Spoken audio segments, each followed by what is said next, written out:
Good evening friends, welcome to join home classes channel. दोस्तों, home classes channel में जुड़ने के लिए आपका बहुत बहुत स्वागत है। आज हम लोग पढ़ते हैं मंदिर, जो कि स्थापत्य कला का एक भाग होता है और यह प्रमुख राजवंशों द्वारा स्थापित किए गए हैं। पिछले वीडियो में हम लोगों ने देखा जो मंदिर का निर्माण हुआ है 3 शैलियों में, प्रमुख शैलियों में, और वो शैली है नागर शैली, बेसर शैली और द्रविड़ शैली। नागर शैली का विस्तार हम लोगों ने विंध्य पर्वत से उत्तर भारत में देखा, और जो दक्षिण भारत में देखा कृष्णा नदी से लेकर के कन्याकुमारी तक, वो क्या है, द्रविड़ शैली। और कृष्णा नदी से और विंध्य पर्वत के बीच में जो देखा बेसर शैली का विकास हुआ है। तो यहां पर देख लेते हैं, ये है विंध्य पर्वत,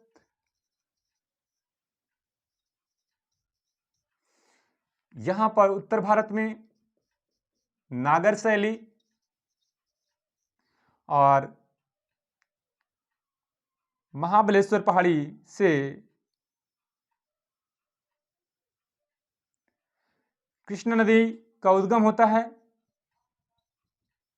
और आंध्र प्रदेश में यह अपना तटीय तट पर डेल्टा बनाती है विजयवाड़ा के पास। तो इसके मध्य में जो शैली का विकास हुआ है वो है बेसर शैली। और कृष्णा नदी से कन्याकुमारी, जो दक्षिण भारत का स्थलीय बिंदु है, दक्षिणतम स्थलीय बिंदु है, वहां तक ये द्रविड़ शैली का विकास हुआ है। ये जो वर्तमान में कर्नाटक है, इस कर्नाटक शैली को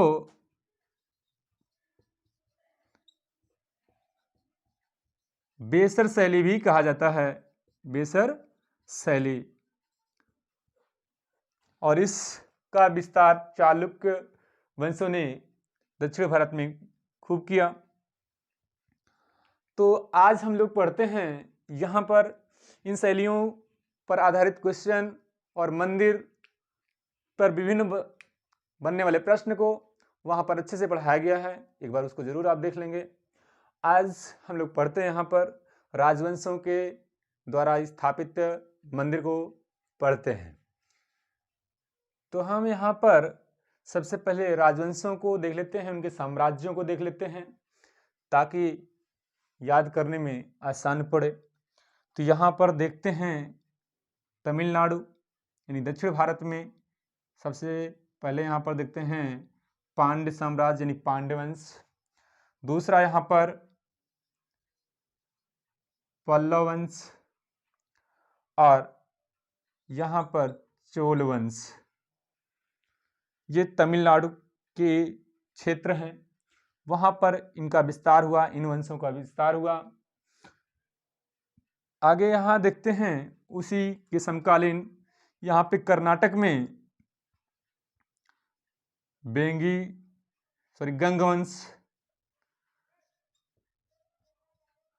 गंगवंश, और उसके बाद यहाँ पर देखेंगे तो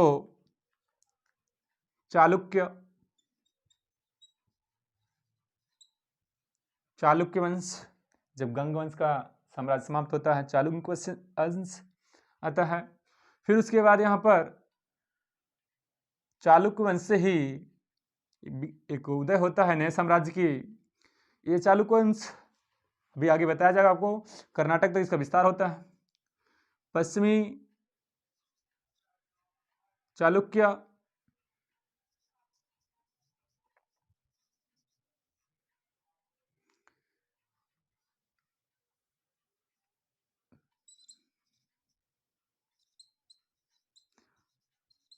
और उसके बाद यहाँ पर महाराष्ट्र में आप देखते हैं राष्ट्रकूट वंश।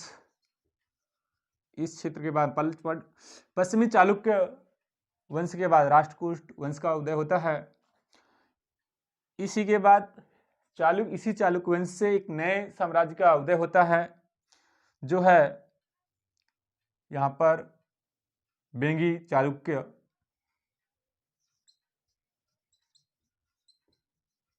बेंगी चालुक्य। इसको हम कहते हैं पश्चिमी चालुक्य जो है कल्याणी चालुक्य, क्योंकि इन्होंने अपनी राजधानी कल्याणी को बनाया था। और जो मूल चालुक्य थे ये वातापी या बादामी कहलाए, क्योंकि इन्होंने अपनी राजधानी बादामी को बनाया था। उसके बाद यहां पर देखते हैं ये बेंगी चालुक्य जो है आंध्र प्रदेश के आसपास पड़ जाता है। फिर यहां पर उड़ीसा में देखेंगे, उड़ीसा में जो गंग वंश है ये पश्चिमी गंग वंश था। बाद में 11वीं शताब्दी के आसपास यहाँ पे पूर्वी गंग वंश, ये कैसा था, पश्चिमी गंग वंश, और ये है पूर्वी गंग वंश का उदय हुआ। यहीं पर सोमवंश को आप देखेंगे। उसके बाद यहां पर देखेंगे जब ये साम्राज्य का पतन होता है तो यहां पर दक्षिण भारत में एक विजयनगर साम्राज्य की स्थापना होती है। तो यहीं पर जहां पे गंग वंश है यानी कर्नाटक में ही, तो यहीं पर लास्ट में आप देखते हैं, आप याद रखेंगे विजयनगर साम्राज्य, कर्नाटक विजयनगर साम्राज्य, इसकी राजधानी हम्पी हुआ करती थी। ये पांडवंश जो है ये जो क्षेत्र पड़ता है ये तमिलनाडु का मदुरई क्षेत्र, ये पांड्य अपनी राजधानी मदुरई को बनाए थे। पल्लव वंश इसके ऊपर जो है साम्राज्य, तो यहां पर इन्होंने अपनी राजधानी कांचीपुरम को बनाया, यह भी तमिलनाडु क्षेत्र में आता है। चोल वंश, चोल वंश का सर्वाधिक विस्तार आप देखेंगे, जो सिंघल, जिसको श्रीलंका को सिंघल के नाम से भी जाना जाता है, इसका पुराना नाम सिंघल है, सिंघल द्वीप भी कहते हैं। तो यहां तक भी इसका साम्राज्य हो चुका था। इतिहास में हम लोग आपको बहुत डीप से पढ़ाएंगे, लेकिन हम भारतीय कलम संस्कृत के अंतर्गत पढ़ रहे हैं तो एक भी नंबर बाहर नहीं जाएगा, अच्छे से पढ़ेंगे और सारे नंबर हम लेके आएंगे यहाँ पर जितने भी भारतीय कलम संस्कृत के अंतर्गत आएंगे। तो चोल वंश, इन्होंने तंजौर बृहदेश्वर आप देखते हैं, तो यहाँ पर ये भी तमिलनाडु क्षेत्र में है। उसके बाद यहाँ पर बेंगी वंश है, ये आंध्र प्रदेश में आपको पड़ता है। पूर्वी गंग वंश होना चाहिए यहाँ पर, पूर्वी गंग वंश, ये उड़ीसा में पड़ जाता है। यहाँ पर सोमवंश साम्राज्य भी था। आगे यहाँ पर भी मंदिर पढ़ेंगे, तो एक बार स्क्रीनशॉट लेना चाहे ले सकते हैं। फिर उसके बाद हम यहाँ पे एक एक करके हम लोग मंदिर को पढ़ेंगे और भी महत्वपूर्ण जो आपके एग्जाम में आएंगे।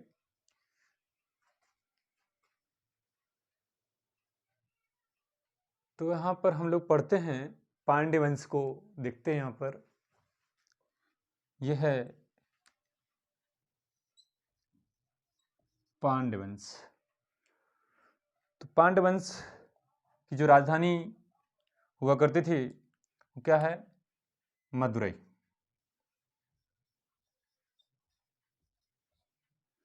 ये मदुरई शहर मंदिरों का शहर जाना जाता है, क्या कहते हैं इसको, मंदिरों का शहर।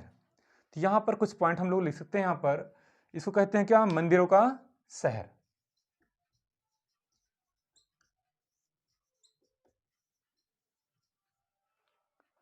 ये बेगुई नदी के तट पर है,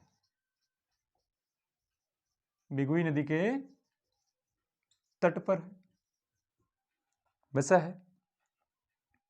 यहां पर पांडवंश के शासक ने एक मंदिर है, जिस मंदिर का नाम है, उसको यहां पर हम लिख सकते हैं मीनाक्षी मंदिर।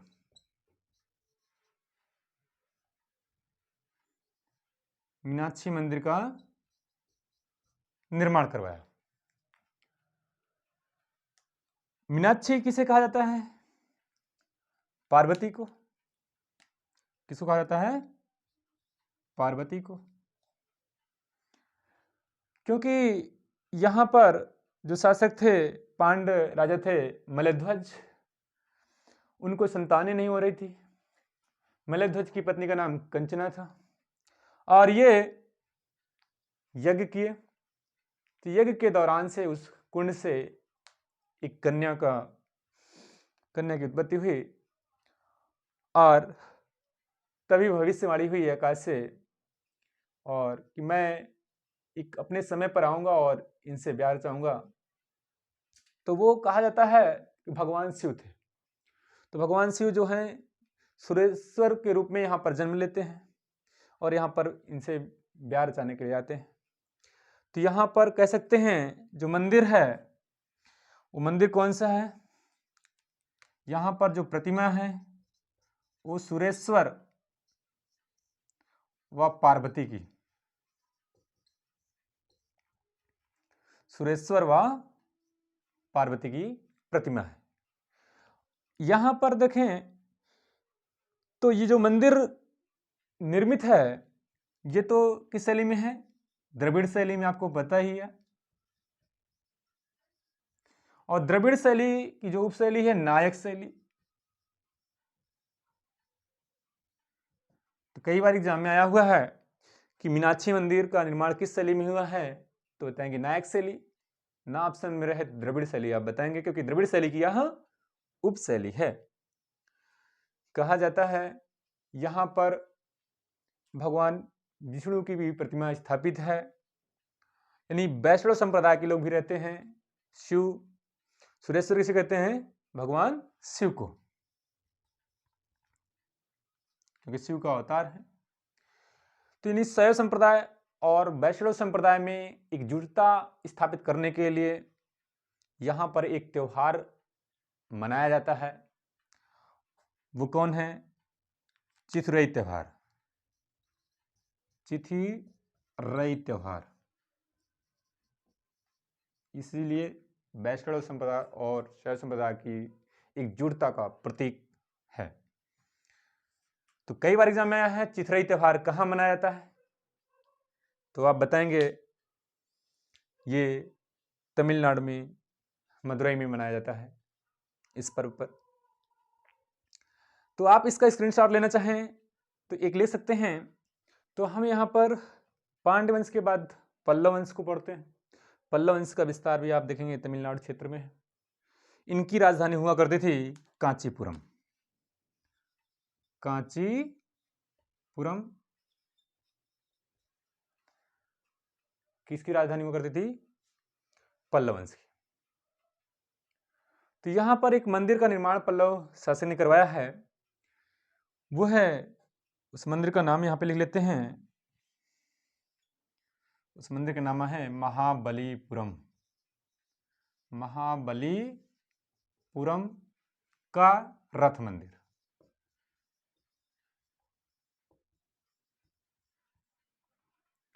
महाबलीपुरम का रथ मंदिर कहां पे है, कांचीपुरम में। राज्य पूछे तो तमिलनाडु में है। किस शासक ने बनवाया था, पल्लव वंश के शासक ने बनवाया था। तो पल्लव वंश के शासक कौन थे, उनका नाम लिखेंगे यहां पर हम लोग, नरसिंह बर्मन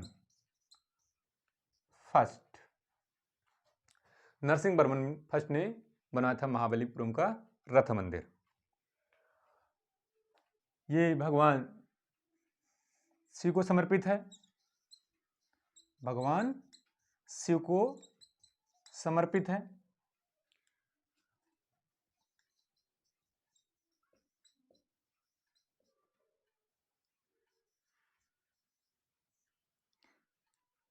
और जो महाबलीपुरम का रथ मंदिर है इसको अन्य नाम से भी जानते हैं हम लोग, सप्त पैगोडा। सप्त पैगोडा, पैगोडा बौद्ध भाषा में मंदिर को पैगोडा कहा जाता है, स्तूप कहा जाता है।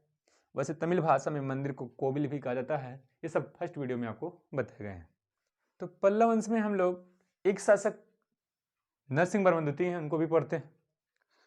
तो पल्लव वंश की राजधानी जो हुआ करती थी वो क्या हुआ करती थी, कांचीपुरम।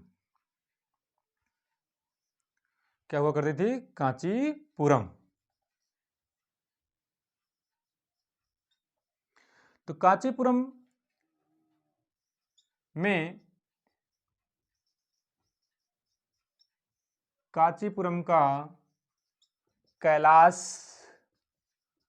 नाथ मंदिर बनवाया। किसने बनवाया? नरसिंह वर्मन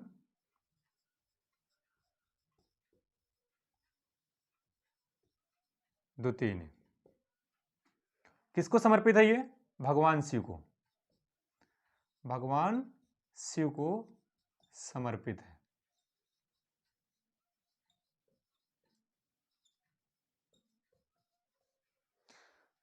तो किस शासक ने बनाया? पल्लव शासक ने। तो हमने यहां पर देखा पांड्य शासक ने महाबलीपुरम का रथ मंदिर बनवाया, सॉरी पांड्य शासक ने मीनाक्षी मंदिर का निर्माण करवाया। पल्लव वंश के शासक जो नरसिंह वर्मन फर्स्ट थे उन्हें महाबलीपुरम का रथ मंदिर निर्माण करवाया। और पल्लव शासक जो दूसरे हैं यहाँ पर नरसिंह वर्मन द्वितीय, इन्होंने कांचीपुरम का कैलाशनाथ मंदिर का निर्माण करवाया। स्क्रीनशॉट ले लीजिए आप। इसी क्रम में हम लोग चोल वंश को पढ़ते हैं। चोल वंश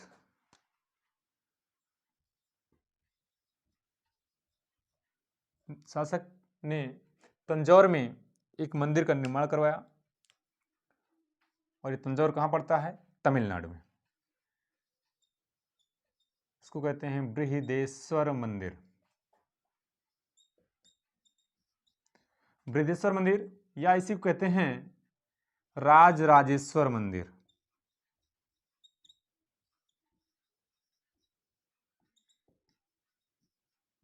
तेरह मंजिला। 11वीं शताब्दी में चोल वंश के शासक राजराज प्रथम ने बनवाया था। राज प्रथम ने बनवाया।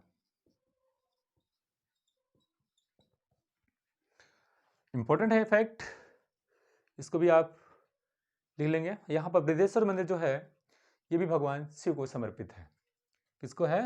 भगवान शिव को समर्पित मंदिर है ये।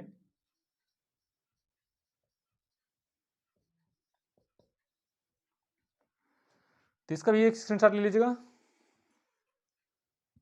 नेक्स्ट यहां पर हम लोग बढ़ते हैं चोल वंश के बाद ऊपर बैगी चालुक्य।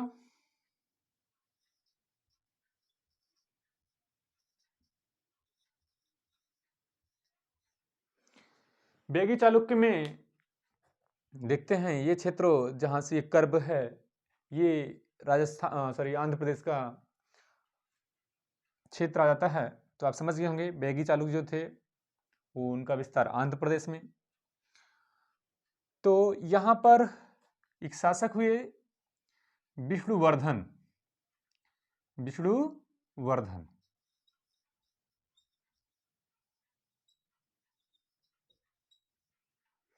ये पुलकेशिन द्वितीय के भाई थे।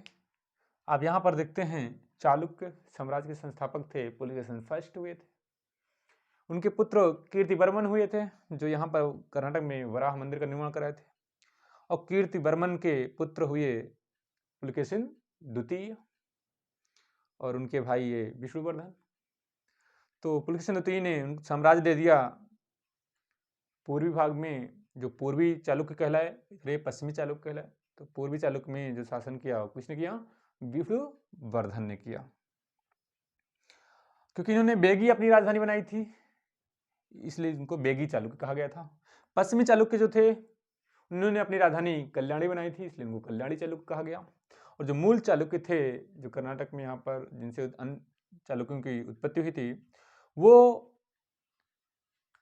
बादामी यानी वातापी को वर्तमान में वातापी कहा जाता है। बादामी को अपनी राजधानी बनाए, यानी बादामी वातापी दोनों एक किया, इसलिए बादामी चालुक्य कहलाए। मूल चालुक्य बादामी चालुक्य, उसके बाद पश्चिमी चालुक्य कल्याणी चालुक्य, पूर्वी चालुक्य बेगी चालुक्य कहलाए। तो बेगी चालुक्य में विष्णुवर्धन का शासन रहा और इनकी पत्नी थी आयना महादेवी। आयना महादेवी। तो इन्होंने, क्योंकि विजयवाड़ा आंध्र प्रदेश में है, तो इन्होंने विजयवाड़ा का जैन मंदिर बनवाया। विजयवाड़ा का जैन मंदिर, विजयवाड़ा का जैन मंदिर बनवाया, आयना महादेवी ने बनवाया।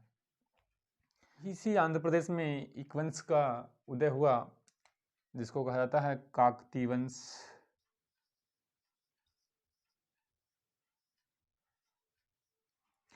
काकतीय वंश के राजा राजा थे गणपति देव। कौन थे? गणपति देव। इनके सेनापति हुए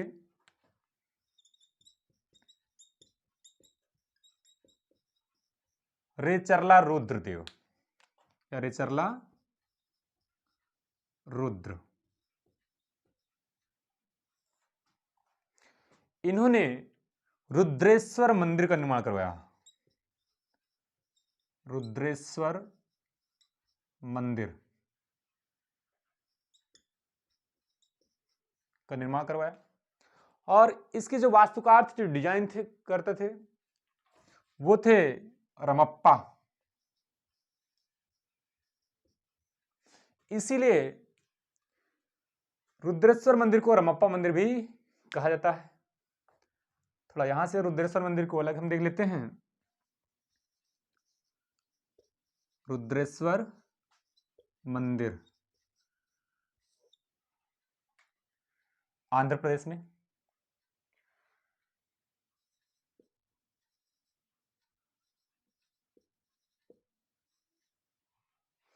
निर्माण किसने करवाया था? रेचल्ला रुद्र ने। काकतीय वंश का संस्थापक कौन था? प्रताप रुद्रदेव। और प्रताप रुद्रदेव के समय ही आंध्र प्रदेश के गोलकुंडा खान से कोहिनूर हीरा प्राप्त हुआ था, जो बाद में धीरे धीरे तुगलक वंश ने वहां पर आक्रमण करवाया और उनके पास गया धीरे, फिर उसके बाद मुगल साम्राज्य में पहुंच गया और अब वर्तमान में वह ब्रिटेन में। तो रुद्रेश्वर मंदिर जो है कहां पे है? आंध्र प्रदेश में। हाल ही में से 39वां विश्व विरासत स्थल में शामिल किया गया। किसकी? यूनेस्को की सूची में। यूनेस्को की सूची में रुद्रेश्वर मंदिर को 39वां विश्व विरासत स्थल के रूप में शामिल किया गया। और कब? 2021 में। 40वां जो है दुनिया के वर्तमान में जो है, वर्तमान में विश्व विरासत स्थल में भारत के वर्तमान में यूनेस्को की सूची में भारत के 40 विश्व विरासत स्थल शामिल हैं।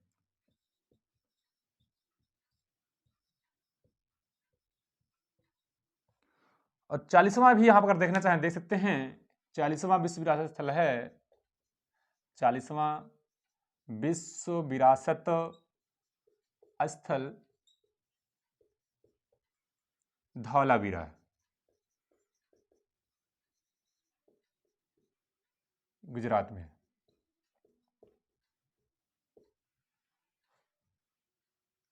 तो रुद्रेश्वर मंदिर हमने पढ़ा यहां पर। काकतीय वंश के राजा गणपत देव के सेनापति रेचरला रुद्र ने बनवाया था।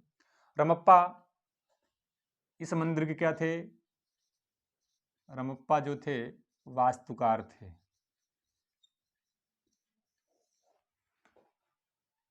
इसको स्क्रीनशॉट ले लीजिएगा। तो यहां पर आंध्र प्रदेश में एक मंदिर और है, इंपॉर्टेंट है, जो उसको भी आप पढ़ लेंगे। वो उस मंदिर का नाम है वेंकटेश्वर मंदिर। वेंकटेश्वर मंदिर।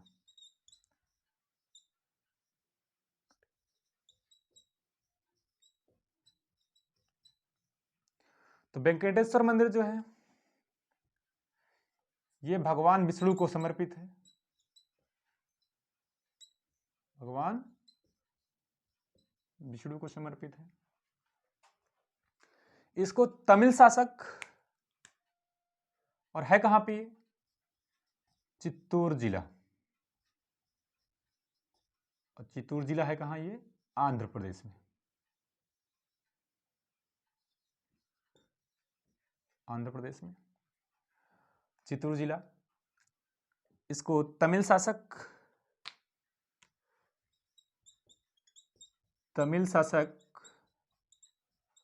राजा तोडाईमान ने बनवाया था।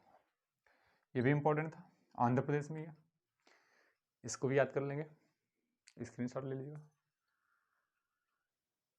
तो यहाँ पर वेंकटेश्वर मंदिर को एक और नाम से जानते हैं, 7 पहाड़ियों का, 7 पहाड़ियों का मंदिर।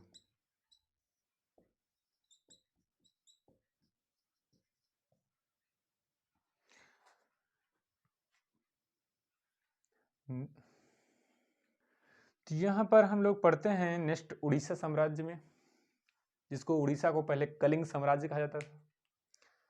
तो यहाँ पर जो नागर शैली की उपशैली है, कलिंग शैली या देउल शैली, क्योंकि जैसे लिंगराज जो है वो देउल शैली में निर्मित है।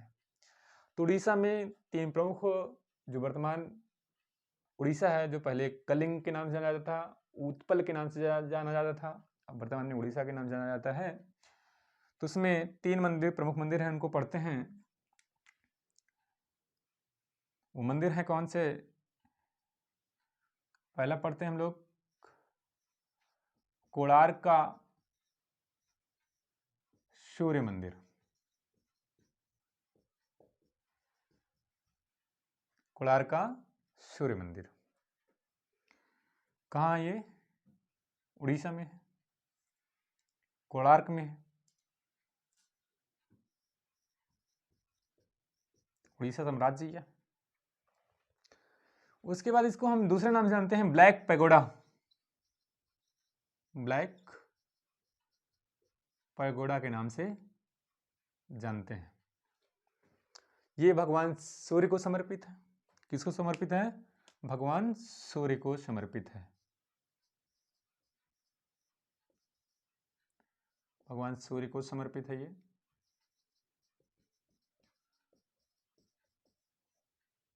ये जो विश्व विरासत स्थल हैं उसमें शामिल भी किया गया है यूनेस्को की सूची में। बृहदेश्वर को भी शामिल किया गया है, महाबलीपुरम को भी शामिल किया गया है। 3 इधर के, यानी 32 सांस्कृतिक स्थल को किया गया है विश्व विरासत सूची में, 40 में से 32। दूसरा यहां पर हम पढ़ते हैं, इसको बनवाया किसने था? ये भी इंपॉर्टेंट है।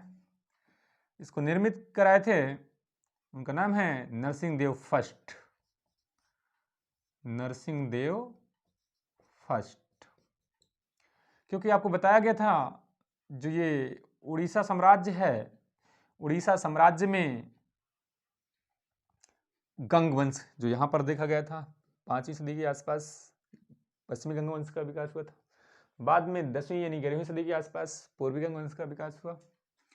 तो यहाँ पे ये गंग वंश के शासक थे। किस वंश के शासक थे? गंग वंश। तो गंग वंश के शासक नरसिंहदेव फर्स्ट के द्वारा कोणार्क का सूर्य मंदिर का निर्माण किया गया है, भगवान सूर्य को समर्पित है। तो यहाँ पर आपको बताया जाता है 7 घोड़े जो है रथ को खींच रहे हैं। नेक्स्ट हम लोग पढ़ते हैं, तो यहाँ पर उड़ीसा में एक मंदिर और पढ़ते हैं हम लोग, वो है जगन्नाथपुरी। जगन्नाथपुरी लगभग 35 किलोमीटर दूर है कोणार्क से जगन्नाथपुरी। तो यहाँ पर एक रथ यात्रा निकाली जाती है, उस यात्रा का नाम है जगन्नाथपुरी रथ यात्रा। जगन्नाथ मंदिर कहाँ पे है? पुरी में। तो यहाँ पर लिख लेते हैं जगन्नाथ मंदिर, और ये कहाँ है? पुरी। पुरी कहाँ है? उड़ीसा में। तो ये किसको है? भगवान विष्णु के अवतार, भगवान विष्णु के अवतार कौन? कृष्ण।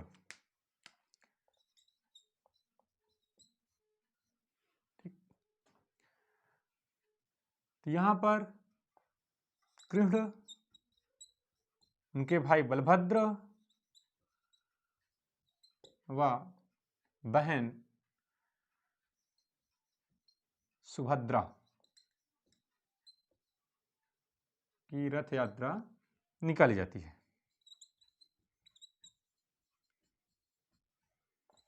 की रथ यात्रा निकाली जाती है। तो जगन्नाथ मंदिर को बनवाया किसने? क्योंकि उड़ीसा में आपने देखा पूर्वी गंग वंश, तो पूर्वी गंग वंश के शासक जो थे, पूर्वी गंग वंश के शासक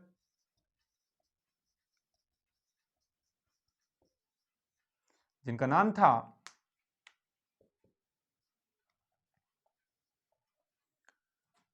अनंत बर्मन चोडगंग,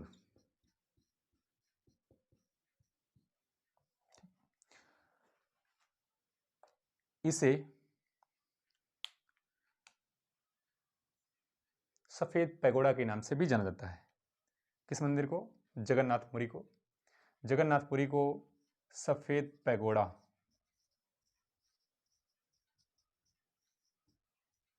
के नाम से भी जाना जाता है। इसको भी आप ध्यान में रखेंगे। और इस मंदिर को एक नाम और दिया गया, यमनिका तीर्थ।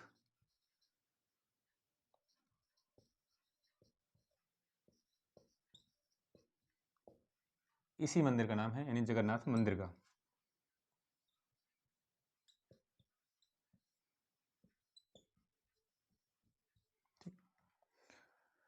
इसका भी एक स्क्रीनशॉट ले लीजिएगा आप।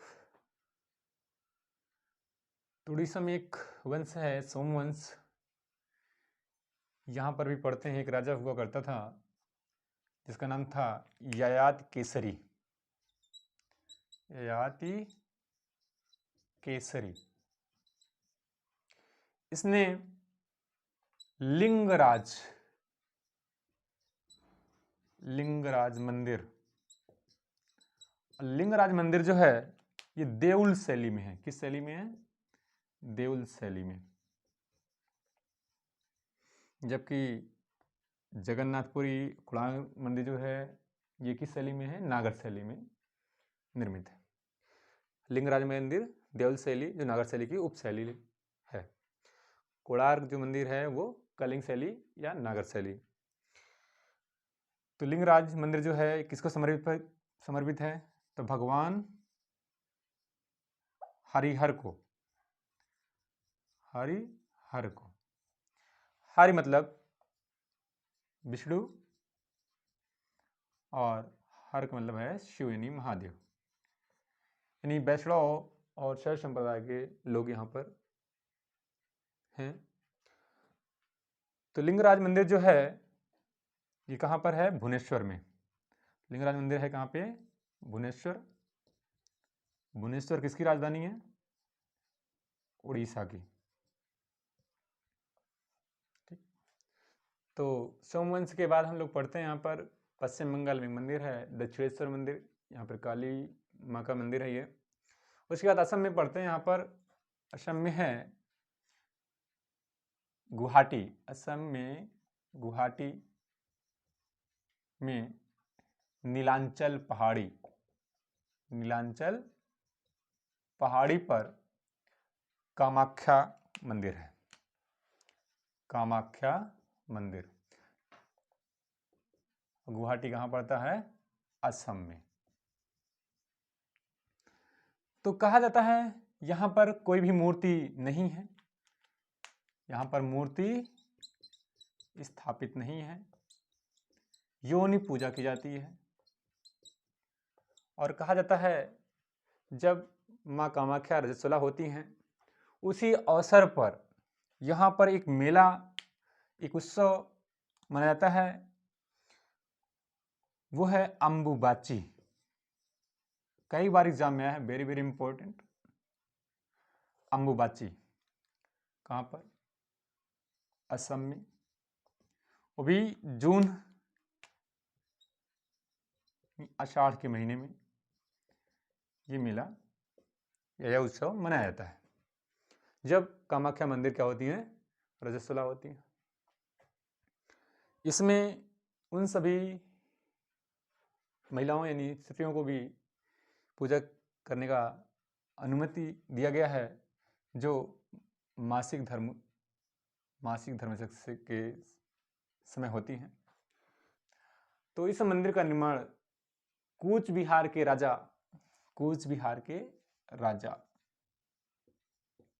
असम में कूच बिहार के राजा नर नारायण ने कराया। किसने कराया? नर नारायण ने कराया।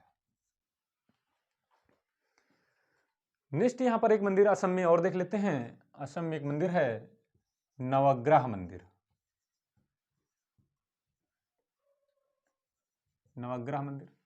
नवग्रह मंदिर जो है ये भी असम में है। अहोम साम्राज्य में राज राजेश्वर सिंह के द्वारा निर्मित किया गया था। राज राजेश्वर सिंह के द्वारा निर्मित किया गया था। तो हम लोगों ने देखा पूर्वी छोर पर जो मंदिर स्थापित किए गए थे विभिन्न राजवंशों के अनुसार से। अब यहाँ पर हम लोग पढ़ते हैं पश्चिमी में, जैसे कि कर्नाटक में हम्पी का रथ मंदिर है, विरूपाक्ष मंदिर है, गोमतेश्वर मंदिर है, विठल स्वामीनाथ का मंदिर है, हजारा मंदिर है, बराह गुहा मंदिर है। और यहाँ पर आगे बढ़ेंगे तो राष्ट्रकूट वंश ने प्रथम ने बनवाया है एलोरा का कैलाशनाथ मंदिर। तो यहाँ पर आप देखेंगे जो अजंता है सबसे प्राचीन गुफा है, एलोरा उस गुफा है, और एलिफेंटा गुफा है। अजंता एलोरा कहाँ है? औरंगाबाद में, महाराष्ट्र में है। एलिफेंटा कहाँ है? महाराष्ट्र के मुंबई में है। तो यहाँ पे हम इन सबको पढ़ेंगे अन्य वीडियो में, दूसरे वीडियो में। और यहीं पर मध्य प्रदेश में आपको कंदरिया महादेव का मंदिर, खजुराहो का मंदिर, सांची का स्तूप, 3 मंदिर को हम नेक्स्ट वीडियो में पढ़ेंगे। तो यहाँ पर सबसे पहले एक बार रिवीजन कर लेते हैं हम लोग। तो पांड्य शासक ने एक मंदिर का निर्माण कराया। उस मंदिर का नाम क्या था? मीनाक्षी मंदिर। क्या है? मीनाक्षी मंदिर। पल्लव शासक, यहाँ पे 2 प्रमुख मंदिर, वो मंदिर एक है कांचीपुरम और एक है महाबलीपुरम।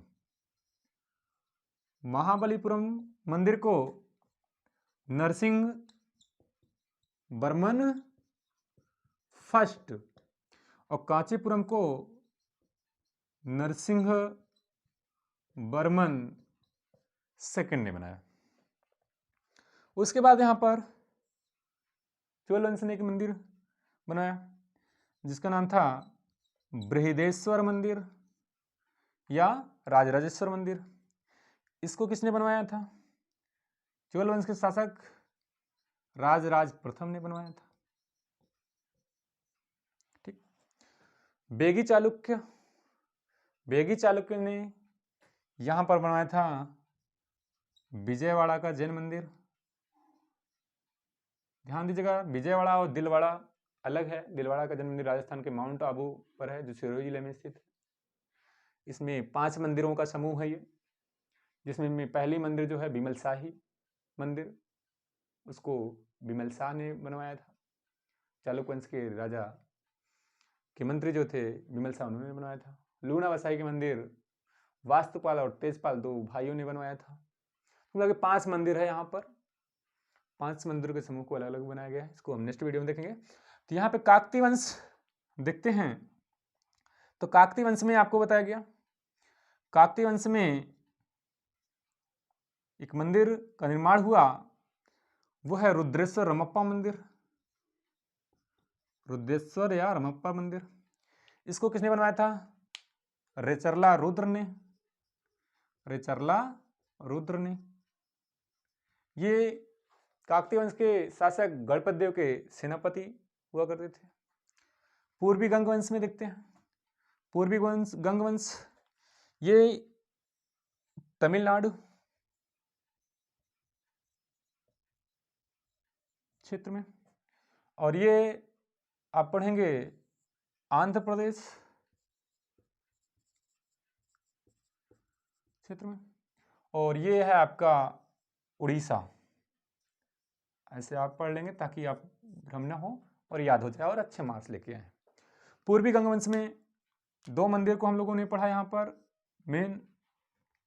एक है कोणार्क का सूर्य मंदिर, कोणार्क का सूर्य मंदिर, इसको मिटा देते हैं। कोणार्क का सूर्य मंदिर, कोणार्क का सूर्य मंदिर इसको किसने बनवाया था? गंगवंश शासक नरसिंह देव ने बनवाया था, नरसिंह देव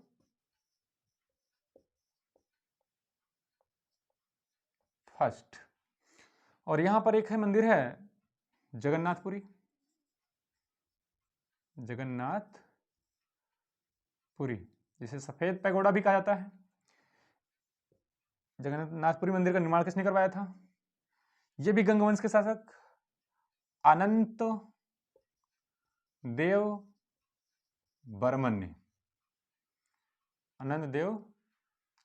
चोड़गंग ने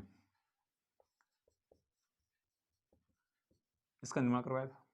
सोमवंश में एक मंदिर है लिंगराज मंदिर, लिंगराज मंदिर। तो लिंगराज मंदिर का निर्माण किसने करवाया था? तो काकतीय वंश के सोमवंश के जो शासक थे ययाति केसरी, इन्होंने बनवाया था। एक बार इसको स्क्रीनशॉट ले लीजिएगा और आप इसको याद कर लेंगे। नेक्स्ट हम लोग यहाँ पर इंपॉर्टेंट फैक्ट को पढ़ेंगे जो भारतीय कला एवं सांस्कृतिक उद्देश्य से इंपॉर्टेंट है और आपके एग्जाम में हूबहू देखने को मिलेगा। तो आई होप, मैं आशा करता हूँ कि आप लोग अच्छे से समझ गए होंगे। अगर आपको ये अच्छे से समझ में आया हो तो आप से एक छोटी सी रिक्वेस्ट है कि इसको ज़्यादा से ज़्यादा शेयर करें ताकि अधिक से अधिक बच्चे इस वीडियो का लाभ उठा पाएं। और आप भी अगर हमारे वीडियो को अभी तक सब्सक्राइब नहीं किए हो तो सब्सक्राइब कर दें और वीडियो की लेटेस्ट अपडेट पाने के लिए बेल आइकन को दबाना भी ना भूलें।